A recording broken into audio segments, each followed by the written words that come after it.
so before my battery dies, Yes. all the discussion topics look really cool. So why don't you pick one to start, and then Okay. and we'll. Wait, If you never make it to the discussion on. I know. I have terrible. I know. This is crazy. I have terrible luck with it. Leave. For the Tyrell one, I'll be there. Yes. But all right. So the one I want to talk about is the Rusty Hinges one. But on the others, I'd just say I think the Ironborn are the worst always. I think it's not really democracy because none of these people are commoners. And also the Drowned God is Cthulhu. Those are my opinions. No, Duly noted. maybe. That is the Hinges. And it does say proto-democracy. Yeah, it's definitely like, I don't know. I definitely think that Euron was creeping. Yeah, I realized, like, I mean, don't think I picked up on that the first time I read the books, but no, I definitely didn't.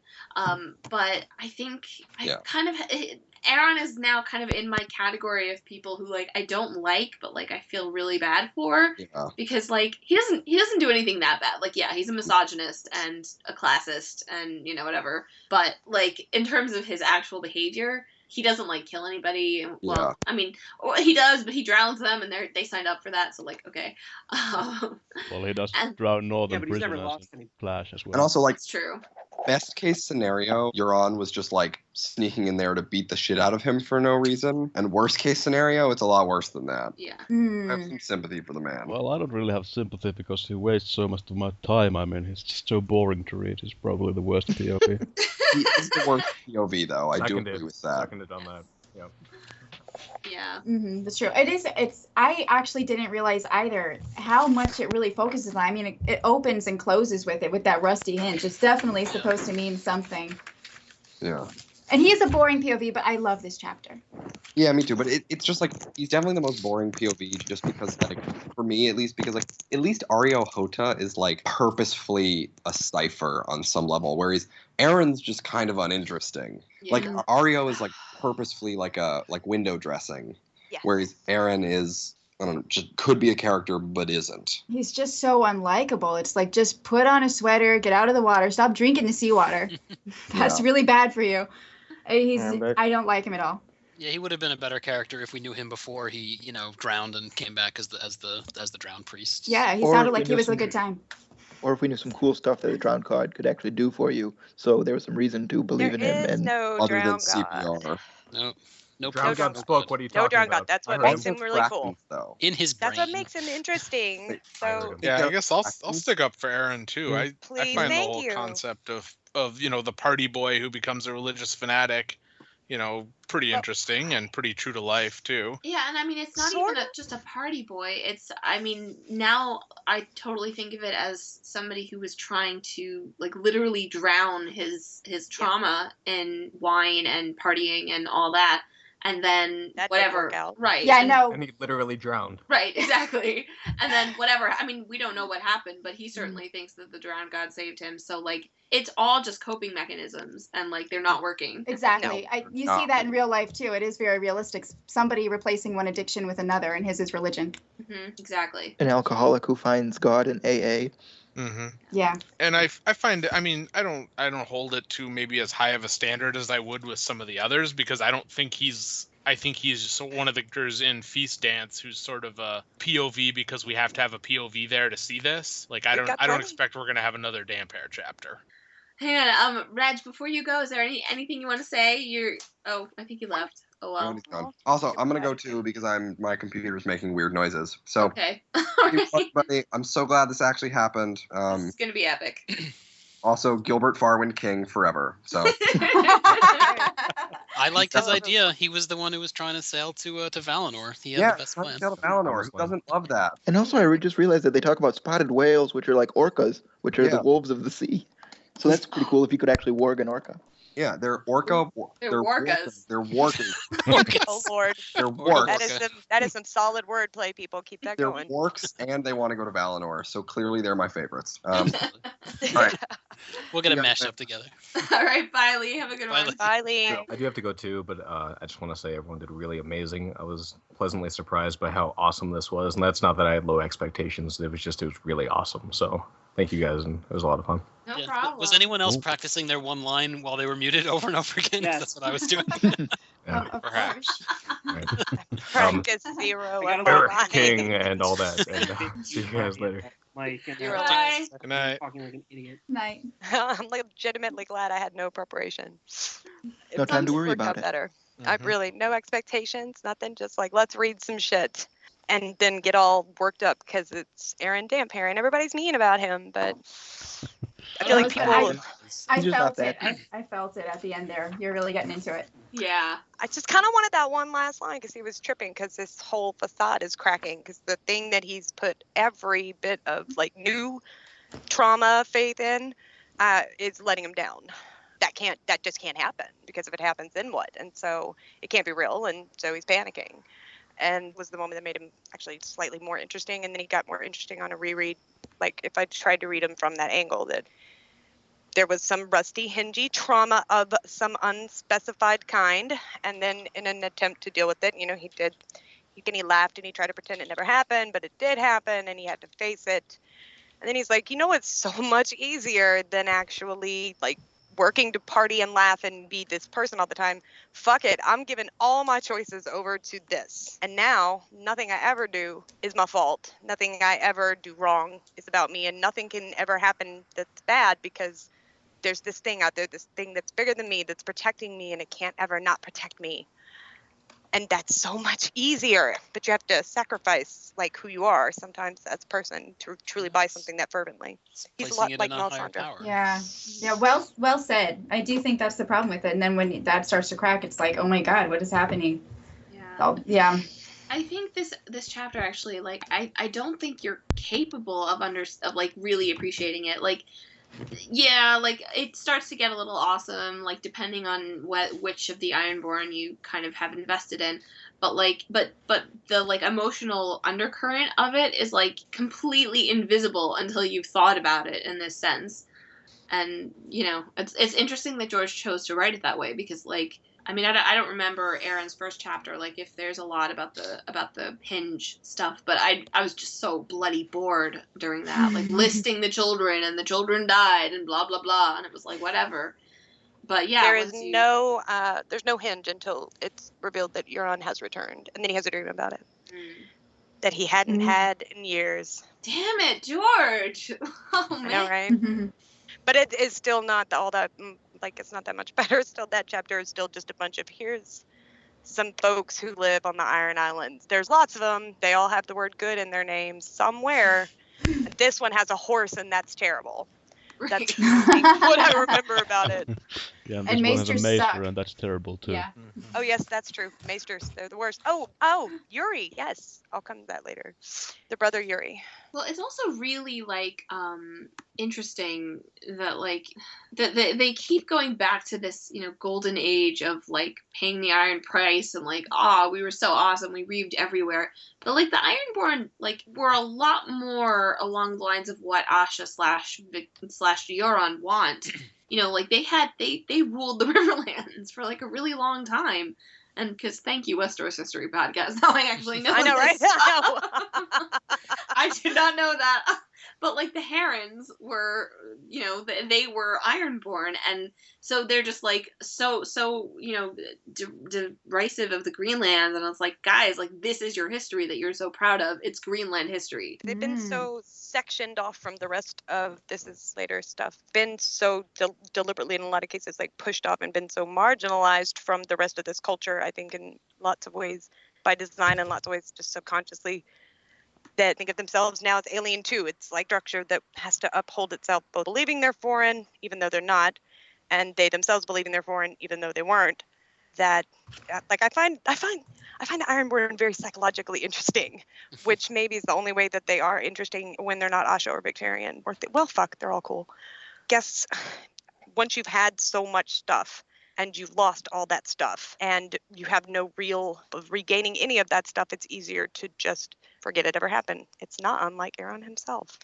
Thoughts on the Ironborn? Sorry. Yeah, I don't know, like when they had like an empire in the Riverlands and that stuff. I mean, they probably still thought of themselves as sort of Ironborn, and like, I mean, they had thralls build Harrenhal, like unlike the sort of normal kings and in Westeros where they have the feudal system and they sort of. At least in name, they are supposed to be sort of protecting the subjects, but the Ironborns sort of flat out had them as basically slaves, so they didn't even have the sort of lie fitted in that they were actually sort of doing good by the people. Yeah, but they also have like a weird like it's like they pretend to be a meritocracy in certain ways, but then they're obviously not, you know, like they do have slaves, like thralls are slaves, but the children of thralls are not slaves. It's just one generation slavery, so it's pretty good basically. Right, exactly. And they can't be sold, so you know they don't have any value, so you can beat them however much you like. So baby steps to justice. So so it's so weird in that like there's this like facsimile of social mobility in their culture, you know, that is just like a lie, but also like they all really believe the lie, you know. That's how cultural meta narratives work. Yeah, I do have the sense that they're a little bit more okay with the idea of, you know, somebody starts as the son of a thrall, but he's a badass warrior, so he rises to be, you know, a great champion, and, you know, for the Greyjoys and all stuff like that. I mean, the mainlanders have that too. You know, that, you know, someone gets knighted for their prowess on the battlefield and they work their way up, and then their children are the children of knights and all that. But it does seem like the Ironborn are a little more like accepting of that idea. Yeah, it's kind of like ancient Rome in that you had a couple great families that basically ruled everything for hundreds and hundreds of years. But, you know, the son of freedmen could rise to be, you know, to great power. And some of the most famous, you know, Romans and generals in history were actually the sons of freed slaves. Some of them were slaves themselves. So they kind of echo the Romans a little bit there. That's my Ironborn contribution. Thank you. It's sort of like this like this little myth that like they need, like it behooves the ruling class. I'm getting like seriously socially whatever here. But like it behooves the ruling class to have those few people who do like rise up from the scum, right? So that the rest of the scum think that they can rise up but actually can't, you know? You need to placate the masses with a false carrot. Exactly. The American dream. Yeah. Probably said a lot more succinctly than I was going to be able to. Like, you have to have someone bottom of your like horrible pyramid, because you have to be able to point to the people you're being horrible to and say, well, at least we're not the Ironborn. I mean, come on. But you can't get rid of the Ironborn either, because if you do, then you're the lowest, and so that's terrible too. So what do? Well, you have to make sure that they can't climb above you by keeping them on rocks.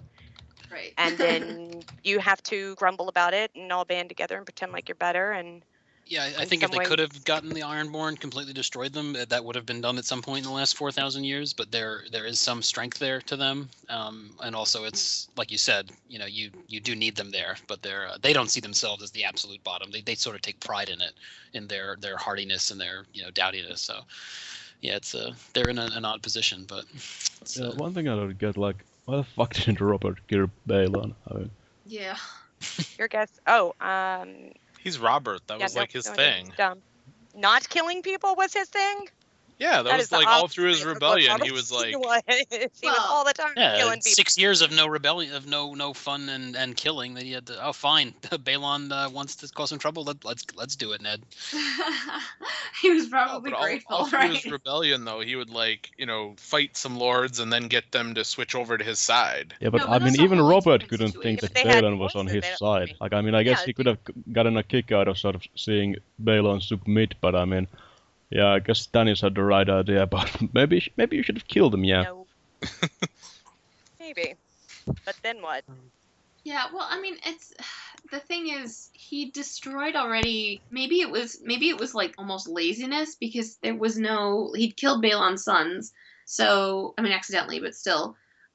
So it was almost like, unless he was going to make Theon king, or like one of the brothers king, it was almost maybe easier to just be like, okay, we'll ignore this one more time, but don't do it again, you know, and then left at that point, not much. Yeah, no, but it's really true though. I mean, like Theon, what's the harm? Like I hate Theon, but he does get all of the shit for this. Like all of that is on him, and like I don't think that excuses anything he does, but like you do have to, I guess, think about that. Yeah, I think laziness probably nails it. That Robert just didn't want to deal with the aftermath, so he was just like, okay, Balon, don't do it again. Yeah. And he would be fine if he did do it again. He loves having a little war, especially if you know you can easily beat them. Right. Yeah. It'd be an exciting pastime. Let's do this again in another 10 years. An exciting little war. And his plan worked for his lifetime anyway. It wasn't until after he and Ned passed away that Balin grew a pair back.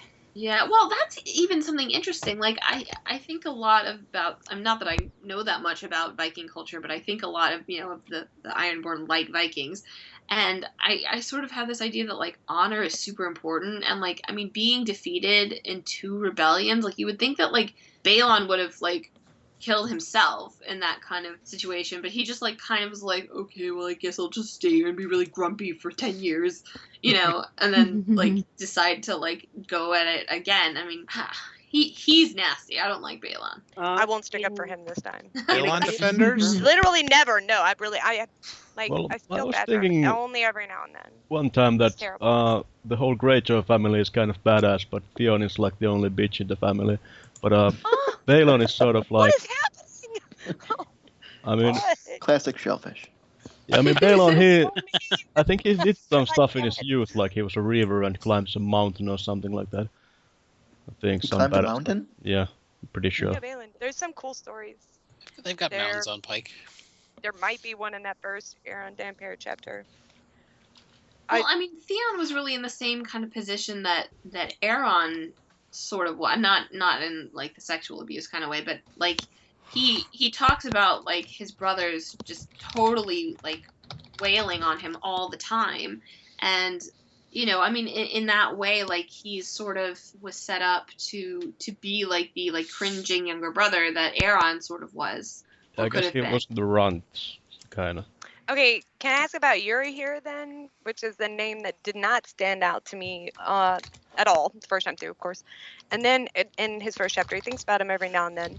Aeron does, about this one brother, this younger brother of theirs that Balin has gone to be with Yuri. He always thinks about him that way, very fond and sentimental and sweet way, and loving. And he doesn't start to think about him so heavily until Euron Krozak shows back up.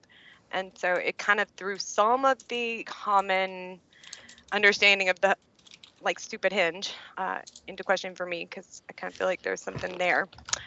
And also just again, this brother that never stood out, and also the brother best forgotten, which I had also forgotten about. There were a bunch of kids, a bunch of sons, and the 9th one was the brother best forgotten. So Yuri was the one who got his finger sliced off with the finger dance infected, and that's why they don't have maesters. No maesters, because Yuri didn't make it, and that's why he hates maesters, because he loves Yuri. It's like the one thing that seems to cut through everything that he's built up around himself and like touch at some sweet spot that still exists within him, which I thought was nice. Is that what really fucked up Aeron? Is that in particular, or was there other stuff? I don't see why these all aren't the same incident. I think it's possible. Yeah, I mean, it's possible. I think we got to broaden our minds here beyond certain. There's all sorts of shit. Like, I don't know when he turned into a prophet. Well, I'm more interested in when he turned into a drunk. Like, when did that happen? I feel like that was probably post Yuri. This is where I make a joke about all Ironborn being born drunk or some nonsense. Yeah, I was gonna say, when do they learn to hold a cup? Ale. Yeah, didn't Aeron sort of drown during the rebellion and came back? I mean, did he fight? Oh, I mean, Theon remembers him as sort of the party guy, so I guess it could have been in between. Yeah, it was in between those two. That's a pretty broad area, but. I mean, I guess I'm in like a weird position here in that, like, I think that all of the gods in this series are real. Like, I even think that the 7 are real. So, like, no. Is there any instance of the 7 doing anything though? Davos, sort of. Davos, but that's not direct. That's not something you can really. Well, he talks. The mother speaks to. I don't know. He's delirious on a rock. Yeah, well, that's what George wants you to think. Layers within layers. But I sort of tend to think that like there are forces that are at work, like whatever they are. I don't know. Like the stuff with Patchface, right? Patchface is like connected to the drowned god because it's like, oh right, he is alive and was apparently underwater for 3 days. And has prophetic powers now. So, I mean, I'm not as keen to go like, oh, like this doesn't exist. Like Aeron's like survival is all like in his head. Like obviously there's a huge psychological element to it, but like I don't know, I sort of think that there's something. I also think there's a little bit with Makoro. Yeah. Floating around for 3 days. I mean, yeah, he's got his his guy on his side, but if Patchface has something going on, then there was probably something going on there. Yeah, but that could all be the Red God. It's not. I mean, I'm sure it's not like the second he steps into water, it's like I'm out of one god's domain and into another. I mean, that's the the Greek myths are full of everyone fighting amongst territories and everything. So I don't think it's the Red God has no power while Makoro was in the water, only when he was back on the ship. Makoro has power over everything. He believes in the drowned god. Right. He's the Earth, Wind, and Fire. No, I disagree. Well, not just my crazy hot pie theory. But what? We disabused that one. No, there was some moment that happened in chapter where the ship art in the sea that Tyrion is on. He's standing out on the deck and he's watching Makoro do this crazy shit. And Makoro's chanting and waving some staff around. And Tyrion sees a streak of green just like fly up the mast of the ship and break everything apart. And Tyrion's under the impression he's trying to like calm the waters, but when you read it, it kind of reads like he's actually making them crazier. It seems like he causes this shipwreck to happen by controlling the wind. And so then he goes in the water and he's there for 10 days and he shows back up and he's not dead and he's Makoro and he's been burned, and that's 3 elements right there. And so when I go back on a reread, because that part just really stuck out for some reason, and I go back and rereading and they get to this one little throwaway line that Euron has about Balon's death, about how Balon had died and everybody thinks he did it, and he just kind of casually says, no man controls the winds. And my brain made a little note, and well, actually my fingers and everything made a note, and it just says, wait, Makoro totally did. There's just so many similarities there, especially since Makoro shows up later on Big Tyrion's ship. There's something happening there. Makoro, he's one to watch, and I don't think he believes in anything. Maybe Makoro planet. Once you figure out how one of them work, like I figure if you can both master some kind of elemental magic tied to a deity, but then somehow find a way to divorce yourself from the deity, like if Melisandre let go of believing in R'hllor, for example, then is it such a leap to understand that other power is available for your use as well? This out, relating all of them. And so that's where I'm of the opinion that there's different fields of magic that you can tap into, but there's not like autonomous entity gods behind it, like pulling the strings and moving things around. It's just that there's elemental forces that you can tap into if you have the right proclivities to do so. That's what I've always thought too. I thought that there were certain energies that people could manipulate with the right skill or talent, but not necessarily that it was, like you said, like an entity or a deity, but it's interpreted as such by the common people. And they create useful narratives to control the way people understand that and to keep their mystique and the power that the different organizations have created. Yes. But Brooke, all this stuff you're saying about Makoro has me so pumped right now for Winds of Winter. I cannot. I know, right? Yes. I'm gonna convince one person. Any day now. If I can just get one person to understand that there's something going on with Makoro, he doesn't have to be hot pie. I can't even remember why I came up with that in the first place. They're both hot, I guess. No, that wasn't it. It came from somewhere. God, it came from somewhere. It happened. I don't remember why, but I have it. I got it. So hot. Oh no, damn it. That's too late. You had it and you lost it. No, but in the show, right? Like they don't meet. But I was thinking that Melisandre met Hot Pie, but they don't because they leave, right? They may. Everyone goes to that inn at some point. You ship them? Did somebody say that? Melisandre and Hot Pie? Wait, what? Yeah. Gendry sloppy seconds. I feel like they would cook for each other. Wait, what about Shireen? He could do some efficient cooking if he had the power of R'hllor behind him. That's what would be but there would be no forgetting of gravy. Shall never be. Although she doesn't eat, so true. Mm-hmm. All right, so let's talk about Asha, because Asha is awesome. Well, yeah. Yara? No, we don't talk about Yara. I can't even call her Yara when I'm talking about the show. I go like Asha Yara. You should.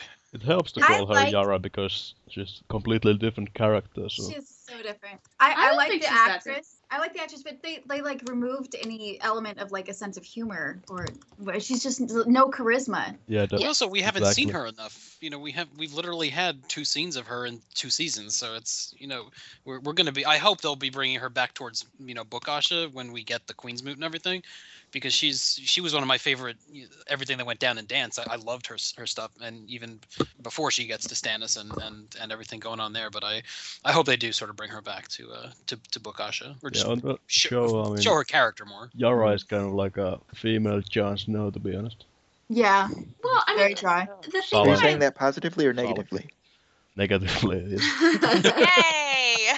She's so like sulky and sullen all the time. I mean, I guess they tried to do some of the sort of more charismatic stuff in the first season she was in, like teasing Theon and all that, but since then she hasn't really shown anything. Well, I mean, I think that I'm not gonna lie, I disagree with you. She's not super charismatic in the show, but I think that first of all, that's a casualty of the fact that there just is not time. They don't have time to give her a scene where she's shooting the shit with Carl the Maid or something. But that might happen in upcoming, because I feel like if they do focus on the Ironborn story, then they're going to have to flesh out a lot of those characters. But something that I like about Asha, and this is, I guess, the first thing that I hated her the first time I read the books, because I was like, I hated the Ironborn, and I was just like, she's just like them, she's so stupid, she's seducing her brother, what the hell is this? And I was just not interested. And then the second time around, I think when it was that stuff about Lady Glover, maybe? Yeah, I think it's Lady Glover. Mm-hmm. Yeah, and she considers their the Glover family, their health really important, and she's making sure that they're really okay, and not just oh, my hostages have to be alive, and I hope these human people suffer unnecessarily. And that is, first of all, crazy unusual for somebody in Westeros in general, and all the more so because she's an Ironborn. And then as I kind of went back and read more of it, her kind of kindness and her empathy is something that develops really clearly to me, and it's something that I like that they've kept in the show, and that her she, that scene that she had with Theon in season 2, when she was at Winterfell and she was like, you have to give this up, and I hated you when you were a baby, but you're my little brother. I thought they captured that part of her very well. Where do you think she gets that from? Because she obviously doesn't get it from Balon. Do you think that's... I mean, and her mother has kind of just been locked away in her tower since the rebellion, right? Do you think that's something that was just innate in her, or that she somehow... Roderick the Reader. Yeah, I hope so. And he's got the book, so... Well, Roderick is her mother's brother, right? Yeah, it's her uncle. Mm-hmm. So, or nuncle, sorry. Right, nuncle. Uncle. But yeah, I mean, I got the sense that her, this is just a fan wank, but I got the sense that her mother is just a more sensitive person in general. Because she can't cope with any of the stuff that's going on, and it's this woman should not have been born an Ironborn, this poor lady. It's so horrible because she actually cares about Theon. Where's my baby boy and shit like that. And it's just if only he, were able to interact with that for an extended period of time, everybody would have turned out a little better. Yeah, it's true. And I mean, love is all you need. Yeah, but isn't that the case for let's say the Lannister kids, for example? In fact, how many kids is that true for at this point? A bunch. I like to think that Asha's morality comes from something innate, because that's my favorite thing about the series, that there are some characters that go against the grain. They seem to be independent thinkers that just kind of follow their own North Star, and they seem to know what they feel is right and wrong, and they're not sheep. And that's what I think that Asha is, and I like her for that. Yeah, I totally agree. I remember when Boyle Leather was talking about her, and they were yeah, but she really likes killing. It's actually no, Asha would be totally cool as the captain of the wrestling team, she loves to fight and she loves to have a physical contest, but the killing is just kind of because this is her world. It's not it's and also she has zero interest in fighting people who can't fight back. She absolutely does not want small folk or children, or her vision of warfare is people who want to be there fighting each other and killing each other, and then the strongest person wins. And that's in Westerosi terms, that's pretty fair, you know. So do you guys think that her plan could have worked if they had tried to settle in the North like that, or that just delayed the war until the North got enough strength to kick them out? Nah, Theon fucked them over. Yeah. No, but I'm saying, no matter what, at this point, nothing can work of her plan to make peace. Well, no, everyone. She says how we'll have like the everyone's Northmen as friends. executed. That doesn't seem like it would work out. Yeah. Well, not if they're being led by the Boltons. Depends how much like the Glovers and people like that hate the Boltons. I mean, if you hate the Ironborn more than the Boltons, or if you hate the Boltons more than the Ironborn. Yeah. I just think I think she's underestimating the Northmen's capacity for grudge holding. Because the North remembers. Exactly. Yeah. The North remembers, and the North, the Boltons are really bad, but they wouldn't have had that opportunity if it wasn't for the Ironborn. So yeah, I mean, I think it's a really great idea. Like, hey, let's actually like get some land and like grow stuff, guys. Like create an economy. But I mean, I love like the health and whatever of her idea, but I think that her dependence on the North is a little too soon. Yeah, and I think she'd have to change her house words if they went through with that. Start sewing. Kind of goes against everything they stand for. Well, in some ways, it's kind of going back to the old ways, like we were talking about earlier, with Harren the Black and the Ironborn Empire on the mainland too. So she could perhaps sell it that way and be like, well, no, this is the old way. Yeah, I don't know if they look at that time as like not the pinnacle. I mean, there's the Dawn Age and all the ancient glory that they had, but do you think they look at the time right before the Conqueror as the best of times? Because I mean, it wasn't all peachy keen and wonderful because they had to, I'm sure, rape and pillage half of the Riverlands to build Harrenhal. But do you think like that's their golden age? Or... for them. Yeah, they would love that. I know, but they couldn't have maintained for much longer, I don't think, even if Aegon didn't come. Yeah, and they were led by Harren the Black, who's known for his cruelty. So people were going to fight back against him one way or the other. If it was Aegon or if he had just hung around there being cruel and messing with all his neighbors. Eventually that would have fallen apart, you would think. See, the fundamental problem with Ironborn ruling an occupied territory is that they, at least the old way, quote unquote, is that they're fundamentally they're fundamentally cruel. They fundamentally devalue compromise and kindness and, cooperation. Like, this is just not stuff that they do. And or that they value as a society. Like, obviously there are people like Asha who do value that stuff.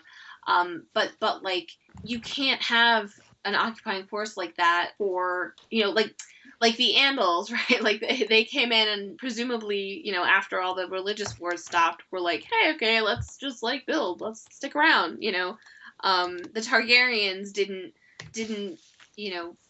remain whatever because they kept killing people. They like created an economy. They made benefits for people living under them. The Ironborn kind of can't do that.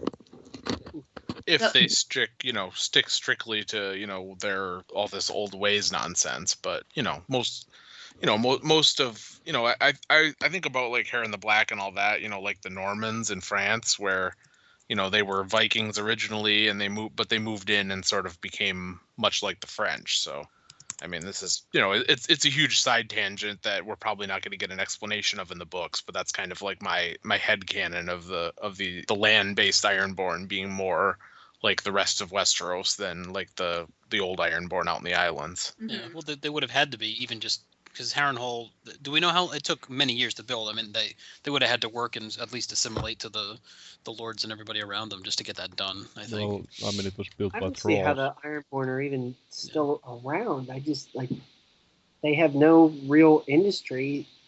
All they can do is pillage and plunder, and eventually, if they do it too much, they're going to get fucked. Yeah. In the north. Well, okay, so hang on. I'm just going to interrupt you for 1 sec. Thank you so much, Elena. Thank you for leaving your house to do. Yes, above and beyond the Call of Duty. Oh, Yes. thanks, guys. Yeah, no, I'm really, really glad I was able to be a part of it and that it actually happened. Yay! Yeah, I can't wait to listen to this one. I think it's going to be good. Oh, Great I can't Asha, wait. by the way. Yeah. Oh, thank you. Yeah, Thank good you. job. Awesome. All right, thanks, guys. All right, have a good Take it one. easy. Thanks. Bye-bye. Night. And then there was 6 Yeah. or 7. Like, there's still 6 people here? Hey, Some are just keeping their thoughts more to themselves. I can't believe So- Shellfish is still awake. it's a... Slept Say like your 2 hours stuff. in the. So I'm kind of out of it, but yeah. So what are people's thoughts on if Euron's horn is going to work and if he will control a dragon, or what Victarion will do in Marine? Any thoughts on those things? Well, that's kind of I mean, spoiler it's- chapter territory, but I mean, I guess it's not completely. I mean, I guess I'll shut Okay, up because we I won't know talk stuff. about No, We'll just talk about if the dragons will be controlled. I don't think so because that would be too easy. You know, I You just can't find see a horn. that. And plus, he magic doesn't trap. know how many other horns they had lying around, and they all could have done different things. And I'm sure there was a reason it was buried. You know, but I don't see everything going as planned. I think it'll do something, but I don't think it'll necessarily do what he thinks it's going to do. Well, do you think that Mokoro can actually sort of read the runes correctly then? Because it's not That's out the of the wild question card. that Yeah. Euron could have read them correctly as well, if Mokoro can. yeah, I Yay, mean, Makoro. I disagree. I think that after the Princess and the Queen, like the idea that Dany's dragons are gonna fight each other definitely kind of was bumped up in my mind, and I can't see that happening without the horn. And also, like, if the horn doesn't work, then they have no hold on her. You know, there's nothing that could make Dany go like, yeah, I'm definitely gonna listen to you. I mean, I guess they have Well, the ships, ships and the Yeah, army. right, Okay, That's her fine, way but, like, back home, but like, or at least of Atlantis. I feel like Yeah, and all the goodwill from sort of breaking the siege and smashing the Yonkishmen. yeah, but that's not gonna make her marry him, and Well, you know, Victarion is kind of Dany's type. no, he is People always say that. Well, He's so. Oh, she goes for the crazy totally, killers. Absolutely not. Or Drogo. Yeah, he's more. She I- didn't Dario. choose agree with Drogo. He Peter here. didn't exactly pick him. Well, she. But I mean, she still she loves grew to Drogo. love him Dario as her is son and her stars. Drogo-like, and yeah. That was Stockholm syndrome. Okay. Well, Hey, even if she Yeah. didn't choose him begin with, I mean, she has grown to love Drogo, and I think that kind of affects her taste in men because, I mean, yeah, this is interesting point, but when she drinks the Shade of the Evening in the House of the Undying, and it's supposed to be like all the best tastes and smells that you remember, it tastes like Drogo's seed, so I guess it's kind of like a... Yes. Yeah. Dany has been sexually traumatized. Like, but the thing is, Victarion is a misogynist. No offense. And No more than any So other is everybody. Iron Lord, oh come problem. on. Okay, fine. No, I'm saying regardless. no offense It taken. doesn't matter if it's if it's comparable to other Ironborn. This is what Dany's going to be dealing with, and if Victarion goes like, yeah, so like when we're married, like I'm gonna be king and you're just gonna stay and have babies, and Dany's gonna be like, LOL, no. Yeah, I'm kind of looking forward to seeing Victarion like smooth back his hair and like try to impress her and Yeah. be not Victarion. Put on Not- important shoes. Like Yeah. the impressiveness of Victarion, and I'm not saying like he doesn't have any because like he wears armor all the time and blah blah blah, but like Dany is an intelligent person and Victarion is not. Again, well- no offense. Come on, he's not smart. This is I was talking about Dany more, Oh, Yeah, like... we were no. talking about. I actually don't think Victarion will be able to get with her either, but I think we're meant to think of it as a possibility given what they're thinking of. But I don't think it's going to work out. It's gonna be the love story of the century, guys. Just watch. Your lips to the drowned god's ears, Peter. I do hope he does something interesting with his new hand. yeah, that's another wild A card. weird thing. Well, he already threw the master overboard with it. That's pretty cool. Yeah, but you can Yeah, throw I mean- anybody with a regular hand. Yeah, that's true though. There are theories that Victarion's actually like dead. Yeah. I don't know how much faith I put in that because we know there's different levels of dead, Right, that's true. but it's Yeah, what is- how dead is he? The interesting thing, again, this comes from History of Westeros, is that like I totally didn't notice, but his exactly, yes, the perspective on his chapter. It was jarring. It was jarring. It's another thing I like drew a little highlight. I was like, wait, what? Because all of a sudden we're like, it's almost not noticeable because it reads almost like regular non-internal narration, except it's backwards, and so it's like later they would speak of in a way that just the series isn't written backwards. And so even flashbacks aren't written that way. It really stood out. And couldn't for the life of me figure out why he made that choice. I still, it's notable in it's just one paragraph, maybe 2 sentences. So I don't know if that means he's dead. I do know it means some shit happened because Moqorro is clearly the evil villain of the whole series. He and Roose Bolton, they'll sit the Iron Throne together at the end. That's my dream. Anybody want to defend Victarion or Euron, and then the rest of us will yell at you? Nah, I mean, you said enough of that. I'm glad they're there as characters. I don't like them as people or want to hang out with them or anything, but I think they can add something to the story in the future. I don't think they're completely useless. I'm entertained by his chapters. Love them.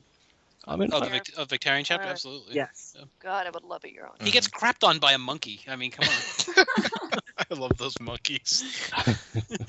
That's one of the most vivid. I mean, there's been so many scenes in the books that are burned into my brain. There's Oberyn fighting the mountain. There's the Red Wedding, and then there's Victarion getting crapped on by a monkey. They're the top 4 in my head. I just always picture them. Yeah, I guess for most people it's Red Wedding, Mountain Viper. Cranky Victarion. Yeah, I don't know if that cracks the list for most people. Yeah, it's sort of the adventures of Victarion are pretty great when he's sort of this world's crankiest explorer when he finds an island. It's like, I don't like the flowers. Sea is too blue. Bold piglets. Depending on the actor they cast for Victarion, if he's going to be in the show. That's a spin-off I'd like to see, just The Adventures of Victarion on ABC Family. Yeah, after the Asha Ramses scene, I don't know what to expect from the Greyjoys in the show. But, yeah. Burning Horrors. I don't know if they'll keep them as old as they are, because they're in their, he's in his 50s, isn't he? Or at least late 40s. I know Euron, but it just, I think they messed around with a lot of people's ages. I don't know if they'll do it with the Ironborn also. The thing is, Baelen's still alive in the show. Yeah, he's supposed to be dead. It makes no sense. He might have died. We just haven't heard of it from anyone yet. So, who would you guys root for King? Who would you shout out? Euron. Asha? Gilbert. Yeah. Yeah, I'm voting for Gilbert too. I want to warg an orca. I mean, And it would just be cool if they just sailed west and pieced out of Westeros. And they just show up in a shy, wait, it's that easy? Just right off the map, right on the other side. Euron. Yeah, he makes pretty good pitch. I mean, Victarion really isn't that good of a public speaker. He's like, yeah, I get the same from me that you got before. That's about it. Moving on. Euron is the best shot that the Ironborn have. Wait, everybody has to vote on Drowned God, Non-Existent, or Cthulhu. Non-existent. Yes. Non-existent. Yeah, Non-existent, but if he does exist, then Cthulhu's a good choice. Yeah. I'm gonna say Cthulhu. Patchface. Or Patchface.